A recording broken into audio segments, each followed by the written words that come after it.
Everyone, today we will solve exercise 2.1 class 7 NCERT math. और उससे पहले अगर आप लोगों के पास बुक नहीं है, लॉकडाउन है, तो बुक मिलने में थोड़ी प्रॉब्लम हो रही है, तो ये क्वेश्चन इस आपका स्क्रीनशॉट ले लीजिए इस पेपर का, क्योंकि इसमें क्वेश्चन नंबर 1 to 6 हैं, तो आपको कोई दिक्कत नहीं होगी। तो पहले आप 1 to 3 तक का स्क्रीनशॉट ले लीजिए, फिर मैं दिलवाता हूँ अभी 4 से। हो गया? अब आप ये 4 to 6 का ले लीजिए। Okay, clear? चलिए अब क्वेश्चन करते हैं। 2 क्वेश्चन रह गया है, उसका स्क्रीनशॉट आप बाद में ले लेंगे जब मैं कराऊंगा। तो चलिए स्टार्ट करते हैं। ओके, तो फर्स्ट पार्ट ये हमें इसको सॉल्व करना है, बहुत इजी है ये तो, है ना। 2 का मतलब 2/1। तो first we will take the LCM. LCM is 5, 1 5 जा और 5 2 जा 10 और 5 1 जा 1 3 जा 3। तो इसका आंसर हो गया 7/5। चाहो ऐसे छोड़ सकते हो और चाहो तो आप इसको मिक्स फ्रैक्शन में भी लिख सकते हो, 5 whole 1 2/3। Now second part of this question, 4 plus 7/8. It is the second part. तो LCM is 8. 1 8 जा 8 4 जा 32 plus 7 39/8. 8 4 जा 32 and 7, तो 4 होल 7/8। क्योंकि ये लोग आप जानते हैं इसलिए मैं थोड़ा जल्दी जल्दी करा देता हूँ, है ना। ये तो सिंपल 2 डिजिट्स के ऐड और सम है, ऐड है और सब्ट्रैक्शन है। Next 3/5 plus 2/7। तो 7 और 5 का एलसीएम कितना आ गया? 35। 5 7 जा 7 3 जा 21। 7 का डिवाइड 35 में 5 टाइम्स गया और 5 2 जा 10। तो answer is 31/35। Okay, now fourth part of this question and the fourth part is 9/11 minus 4/15। 11 और 15 का एलसीएम 165 और 11 का डिवाइड करा 15 बार, 15 9 जा 135। 15 का 11 टाइम्स जाएगा, 11 4 जा 44। 5 में से 4 गया 1, 13 में से 4 गया 9, 91/165। Now fifth part of question number 1, 7/10 plus 2/5 plus 3/2। तो एलसीएम इज 10। तो 7 प्लस 5 2 या 2 2 जा 4, 2 5 या 5 3 जा 15। 15 4 19 19 और 7 26/10 कैंसिल कर सकते हैं। 13/5 और भी तरीका था, इसे हम पॉइंट भी लिख सकते थे या मिक्स फ्रैक्शन 5 2 जा 10, 2 whole 3/5। Okay, now six part is 2 whole 2/3 plus 3 whole 1/2। तो ये क्या हो गया? 3 2 या 6 8/3, 2 3 या 6 7/2। एलसीएम क्या आएगा? 6, 3 2 जा और 8 2 या 16। 2 का डिवाइड करा 6 में 3 टाइम्स, 3 7 या 21। ये कितना आ गया? 37/6 या 6 होल 1/6। 6 या 36 137। क्लियर ना? Now last part of this question, question 1 and the last part is 8 whole 1/2 minus 3 whole 5/8। तो 2 8 जा 16 और 1 17/2 माइनस 8 3 जा 24 और 5 29/8। तो एलसीएम इज 8, 2 4 जा और 17 4 जा 68 माइनस 29। तो ये कितना हो? 39/8। 18 में से 9 गया 9 और 5 में से 2 गया 3। इसको हम मिक्स फ्रैक्शन में लिखना चालू लिख सकते हो, 4 होल 7/8। 8 हो गया 32 और 7 38 9 हो ना। 8 4 32 7 39। Now question number 2। In this question is arrange the following descending order. In first part, 3 numbers are given, 3 fraction 2/9, 2/3 and 8/21. Now we will arrange these fraction in descending order. So how will you arrange? So first we will change it's into like fraction. ये क्या है? Unlike fraction है ना। मैंने इसमें video डाली हुई है लाइक फ्रैक्शन अनलाइक की, जिसका मैं डिस्क्रिप्शन बॉक्स में लिंक दे दूंगा, वरना इंट्रोडक्शन टू फ्रैक्शन करके है, वो वीडियो प्लेलिस्ट में देख सकते हैं आप, मैं डिस्क्रिप्शन बॉक्स में दे दूंगा। तो हम कैसे चेंज करेंगे? तो सबसे पहले इसको लाइक में चेंज करेंगे। तो 9 3 21 का हम एलसीएम लेंगे। एलसीएम लेना जानते हो, वो आ जाएगा 63, है ना। तो हमें डिनोमिनेटर को 63 में डिवाइड करना है। तो क्या करें? किसका मल्टीप्लाई करें? 9 का डिवाइड 63 में करो, कितनी टाइम्स जाएगा? 7 टाइम्स। अरे 9 का डिवाइड हम 63 में करें तो 9 7 जा 63, जितनी टाइम्स जाए उसका ऊपर मल्टीपल यानी कि न्यूमिनेटर में, उसी का डिनोमिनेटर में। तो 2 इंटू 7 9 इंटू 7, ये हो गया 14/63। Now second fraction is 2/3। अब 3 का डिवाइड करो 63 में, जो एलसीएम आया है ये 21 बार गया है ना। तो 21 का न्यूमिनेटर में मल्टीपल कर दो और 21 का डिनोमिनेटर में। तो 21 2 जा 42/63। तो फर्स्ट फ्रैक्शन इसके इक्वल हुआ, सेकंड फ्रैक्शन इसके, एंड लास्ट वन इज 8/21। तो इसमें हम किससे मल्टीपल करेंगे? 21 का अगर हम 63 में करेंगे, उसका रिवर्स है 3 टाइम्स जाएगा, तो 3 से ऊपर मल्टीपल, 3 से डिनोमिनेटर में, ये हो गया 24/63। इससे क्या हुआ, ये तीनों के तीनों लाइक फ्रैक्शन में कन्वर्ट हो गए। डिनोमिनेटर क्या है 63, हम असेंडिंग ऑर्डर में भी लगा सकते हैं, डिसेंडिंग ऑर्डर में। इसमें पूछा है डिसेंडिंग ऑर्डर में, तो डिसेंडिंग ऑर्डर सबको मालूम है, बढ़ते से छोटा हुआ कम। सबसे बड़ा पहले लिखोगे, सबसे बड़ा कौन सा है 42, तो लिखोगे 42/63 इज ग्रेटर देन, दूसरे नंबर पर कौन सा है 24/63 इज ग्रेटर देन, सबसे लास्ट है 14/63। इनके ओरिजिनल नंबर क्या है 24, किसके बराबर था 8, तो ये डिसेंडिंग ऑर्डर हो गया। 8/21 इज ग्रेटर देन 24 था, सॉरी उल्टा लिख दिया 42, सॉरी 42 वाला तो कौन सा 2/3 है ना, तो पहले आएगा 2/3 इज ग्रेटर देन 24 है, 8/21 is greater than, last one is 2/9। It is the descending order. Now we will solve second part. Now second part is 1/5, 3/7, 7/10। इन तीनों फ्रैक्शन को क्या करना है हमें डिसेंडिंग ऑर्डर में। तो सेम फर्स्ट पार्ट की तरह, first we will change its into like fraction. तो 5 7 10 का क्या लेना है हमें एलसीएम, है ना। 5 बन जा 7, 5 2 जा और 2 और 7 बचे, तो कितना हो गया ये 70। तो हमें इसके डिनोमिनेटर को किस में कन्वर्ट करना है 70 में। तो कैसे करेंगे, 5 का डिवाइड 70 में देखें, सीधी सी बात है 5 है तो कितनी बार जाएगा 14 बार, है ना। 5 बढ़ गया 7 2 है ना, 14 सीधी जा, तो 14 से न्यूमिनेटर में 14 से डिनोमिनेटर में, ये हो गया 14/17। सेकेंड इज 3/7, तो किससे मल्टीपल करें 7 का 10 70 में डिवाइड करा 10 आ गया, तो 10 से मल्टीपल करें तो 30/17, एंड लास्ट वन इज 7/10। तो 10 का डिवाइड हम 17 में, तो 7 टाइम्स, तो 7 इंटू 7, ये हो गया 49/17।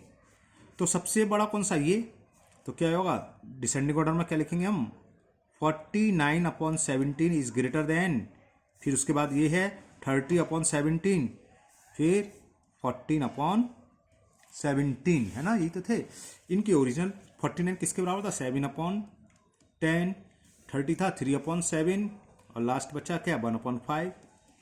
It is the ascending order. Okay, now we will solve question number 3। Now question number 3, in a magic square the sum of the number in each row, each column and diagonals is the same. Is this a magic square? इसमें हमें बताना ये square magic है कि नहीं। तो क्या करेंगे, ये रो कहलाती है ना, तो इन तीनों एलिमेंट्स का हम सम निकालेंगे। Sum of first row, second row, third row, ये कॉलम कहलाते हैं। तो sum of first column, second column, third column, और ये कहलाते हैं डायगोनल्स, पहला डायगोनल्स और ये दूसरा। तो sum of first diagonals and sum of elements of the second diagonals, अगर ये सेम आते हैं तब तो ये मैजिक स्क्वायर होगा, अदरवाइज नहीं। चलो करते हैं। ओके, तो सम ऑफ फर्स्ट रो, और बल्कि यहां लिखना चाहिए sum of the element of first row, है ना, ये किसका है एलिमेंट का, तो आप लोग लिख लेना sum of the element of first row. तो फर्स्ट एलिमेंट ये था, सेकंड ये, थर्ड ये। तो देखो लाइक फ्रैक्शन है, सब में अपॉन में 11 है, तो डायरेक्ट ऐड कर सकते हैं 9 को 13 और 2 15, 15/11। Same sum of second row 5 3 8 7 15/11। Sum of third row 8 1 9 + 6 15/11, क्योंकि डिनोमिनेटर तो 11 ही है, यानी कि लाइक फ्रैक्शन है। तो तीनों रो का सम तो सेम आ गया। अब तीनों कॉलम निकालें, तो sum of first column 4/11 + 3/11 + 8/11 is equal 15/11, same आया। सेकेंड कॉलम का 9 5 14 1 15 आया, ये भी सेम आया। थर्ड कॉलम का 2/11 7/11 + 6/11, ये भी 15/11 आया ना। फर्स्ट डायगोनल्स 4/11, 5/11, 6/11, तो ऐड करा 4, 5, 9 और 6, 15। लास्ट ये अभी तक तो सेम आया, सेकंड भी सेम आ रहा है। Sum of second diagonals 2/11 plus 5/11 plus 8/11 is equal 15/11। तो क्या हुआ, सारे रो ऑफ सब कॉलम और दोनों डायगोनल्स का सम सेम है। लिखोगे because sum of all rows columns and both diagonals are same so it is a magic square. अगर किसी का भी डिफरेंट होता तो ये मैजिक स्क्वायर नहीं होता। समझ में आ गया? तो ये था आपका क्वेश्चन नंबर 3।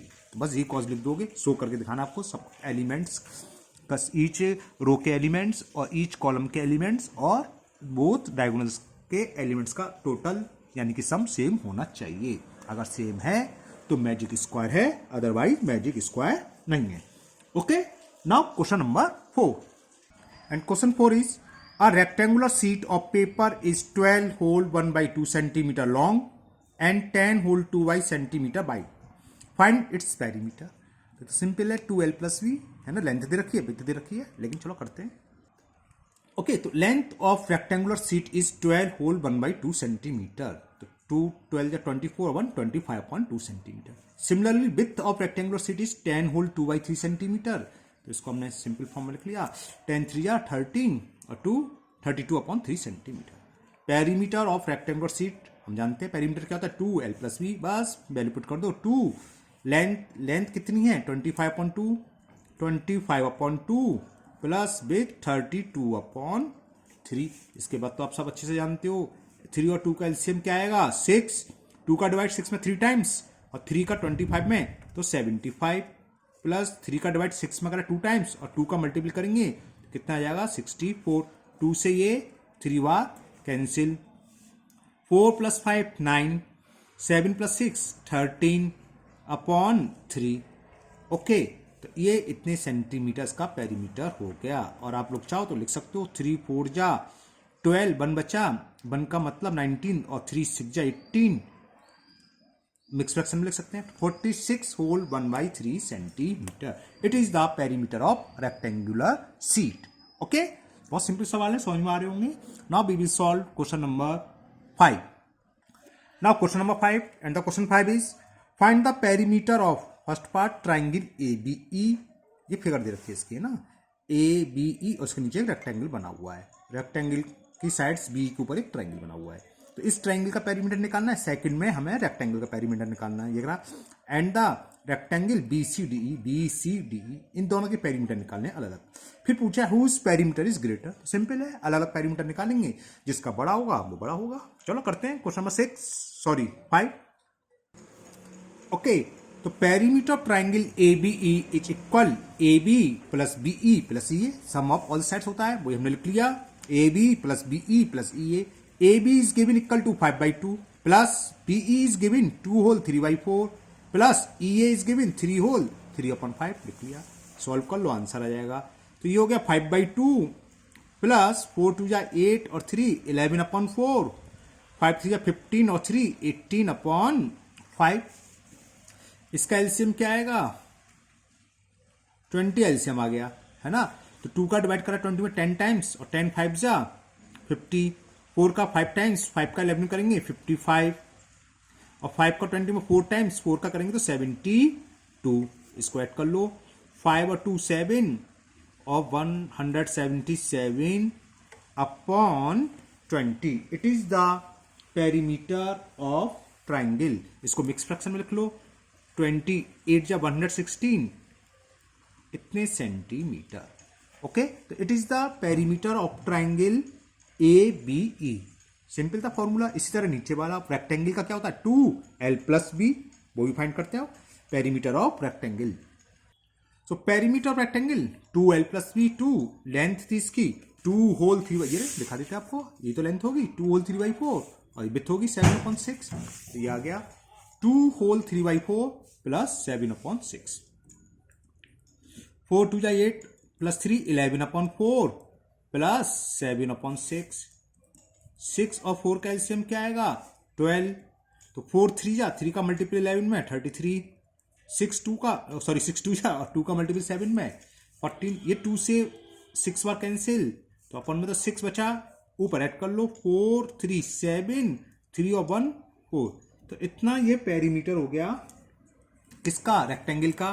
क्रॉस वो मिक्स फ्रैक्शन में लिखते हैं 6 7 जा 42 और 5, तो 7 होल 5 अपॉन 6 सेंटीमीटर। ये तो आंसर दोनों के अलग अलग हो गई। अब इसमें यह पूछा है कि इन दोनों में किसका पेरीमीटर अधिक है। तो देखो ट्रायंगल का पेरीमीटर जो निकाला था हमने 177 अपॉन 20, सिंपल पाला लिख ले रहा हूँ मैं। तो ट्रायंगल का मैं शॉर्ट में लिख दे रहा हूँ 177 अपॉन 20 है, और रेक्टेंगल का कितना है 47 अपॉन 6। एक तरीका जानते हो, क्रॉस मल्टीपल करके देख लो, जहां का बड़ा होगा वो बड़ा होगा। 6 का मल्टीपल करा, 6 7 जा 42 कैरी 4, 6 7 जा 42 और 4 46, फिर 4 6 1 जा 6 और 4 10, ये तो इतना आ गया। इसका मल्टीपल करेंगे 0 का 0, 2 7 जा 14, 2 2 जा 4, कौन सा बड़ा, ये बड़ा है। तो लिख दोगे ट्राइंगल हैज क्या था, मैक्सिमम मोड जो भी पूछा वही आप लैंग्वेज कर दो, ग्रेटर। तो ट्राइंगल हैज ग्रेटर पेरीमीटर,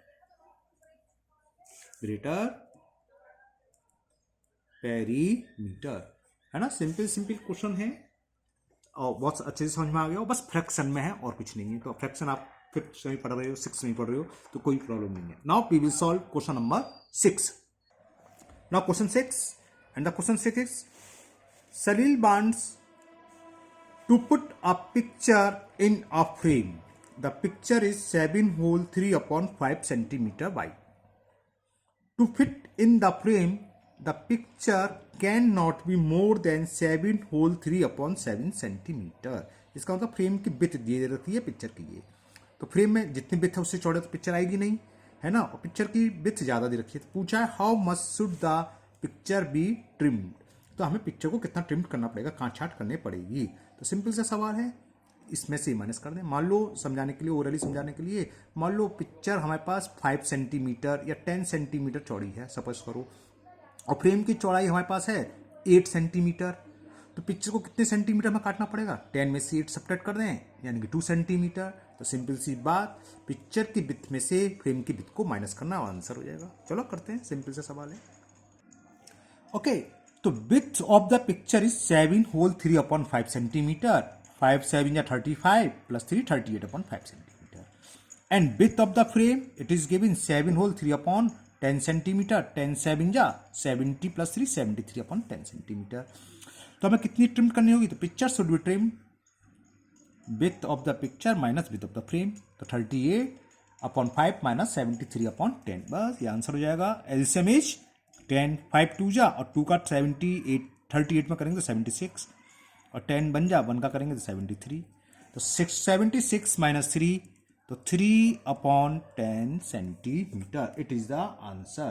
तो हमें पिक्चर को कितना ट्रिम करना होगा, 3 upon 10 centimetre. Okay, now we will solve question number 7। Okay, तो पहले आप इसका स्क्रीनशॉट ले लो, क्वेश्चन नंबर 7 और 8, दो ही क्वेश्चन और रहेंगे इस एक्सरसाइज में, फिर इसको करते हैं। ओके, हो गया, ठीक है, आप करते हैं। Okay, so in this question it is given Ritu ate 3 upon 5 part of an apple. तो Ritu ate 3 upon 5 part, and remaining part apple was eaten by her brother Somu. तो सोमू 8, जब कभी कुछ नहीं दिया होता तो हम हमेशा 1 मानते हैं, मतलब एक एप्पल है ना। तो एक एप्पल में से 3 upon 5 पार्ट ऋतु ने खा लिया, बाकी कितना बचा, 1 में से माइनस कर दें, वो खा रहा है उसका भाई Somu. Somu 8, 1 minus 3 upon 5, 5 LCM, 5 बन जा 5 माइनस 3, कितना आ गया 2 upon 5 पार्ट।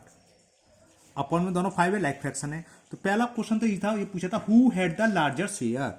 तो लार्जर कौन सा है, 3 बड़ा है कि 2, 3 बड़ा है, क्योंकि लाइक फ्रैक्शन है तो जिसका नोमिनेटर बड़ा होता है उसकी संख्या बड़ी होती है। तो लार्जर पार्ट किसने खाया, ऋतु। तो who had the larger shares, तो ऋतु हैड लार्जर शेयर। तो लिख दोगे फर्स्ट का answer, Ritu had larger share. तो ऋतु को बड़ा शेयर मिला। और हाउ मच, कितना मिला, तो ऋतु के शेयर में से 3 upon 5 में से 2 upon 5 को सब्ट्रैक्ट कर दें, कितना आ गया 1/5। तो लिख दो डायरेक्ट, है ना। तो how much, Ritu had 3 upon 5 minus 2 upon 5 is equal to 1 upon 5 shares. More. तो लिख दोगे ऋतु, हम पहले से सेपरेट करके दिखा देते फिर लिख देते ऋतु हैड 1/5 मोर शेयर। बस इतना सा क्वेश्चन था ये। Now last part of this exercise, question number 8। Now question number 8, Michelle finished coloring a picture in 7/12 hour. Vaibhav finished coloring the picture 3/4 hour. Who worked longer? By what fraction was it longer? और कितने fraction अधिक करा कर। तो Michelle finished coloring a picture is equal in 7/12 hour. Similarly, Vaibhav finished the same picture in 3/4 hour.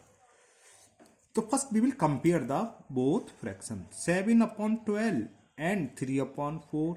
तो 4 7 जा 28, 12 3 जा 36, 36 is greater than 28। तो वैभव क्या पूछा था इसमें, मोर पूछा था लेस। तो हु वर्क लॉन्गर, तो वैभव को बढ़ा गया तो वैभव वर्क लॉन्गर है ना। तो लिख दोगे तो वैभव वर्क लॉन्गर, वैभव वर्क लॉन्गर, वैभव ने देर तक काम किया, वर्क लॉन्गर। हाउ मच, तो वैभव के टाइम में से उसको सब्ट्रैक्ट कर दो, आंसर आ जाएगा। तो 3/4 माइनस 7/12, 12 एलसीएम, 4 3 3 3 9, 2/12 यानी कि 1/6। तो पूछा था कि why what fraction was it longer, तो लिख दोगे वैभव 1/6 आर वर्क लॉन्गर, या वैभव वर्क लॉन्गर 1/6 आर, ये अच्छा रहेगा। वैभव वर्क लॉन्गर 1/6 आर। ओके, तो मुझे उम्मीद है आपको ये एक्सरसाइज अच्छे से समझ में आ गई होगी। तो आप इसको अपने आप एक बार बिना देखे करें फेयर कॉपी पर, है ना। फिर मिलते हैं नेक्स्ट वीडियो में, उसमें हम एक्सरसाइज 2.2 करेंगे। और हाँ, अगर आप लोगों ने अभी तक चैनल को सब्सक्राइब नहीं किया है तो प्लीज़ सब्सक्राइब द चैनल और बेल आइकन को भी पुश कर लें, जिससे कि मैं जो भी वीडियो डालूँ आपके पास तुरंत नोटिफिकेशन आ जाए। और एक बात और कहनी थी कि अगर आप लोगों को अपने दोस्तों को भी इस चैनल के बारे में बताना चाहिए, क्योंकि वो भी छुट्टियों का फ़ायदा उठा सकें और जल्दी से जल्दी कोर्स कंप्लीट कर सकें, है ना। अभी उस 5-6 चैप्टर जब एनसीईआरटी के हो जाएंगे, फिर मैं आरएस अग्रवाल क्लास 7 एनसीईआरटी मुंह से निकल जाता है, आरएस अग्रवाल मैथ्स के भी सॉल्यूशन डालूंगा, है ना। तो जिसको आरएस अग्रवाल में कोई प्रॉब्लम हो तो वो उन वीडियो में देख सकता है। लेकिन अभी टाइम है उसमें, 6-7 दिन बाद आरएस अग्रवाल शुरू करूँगा। ओके, तो जितना आपको मन लगा पढ़ाई करिए और अपने स्वास्थ्य का ध्यान रखिए। Thank you, have a nice day.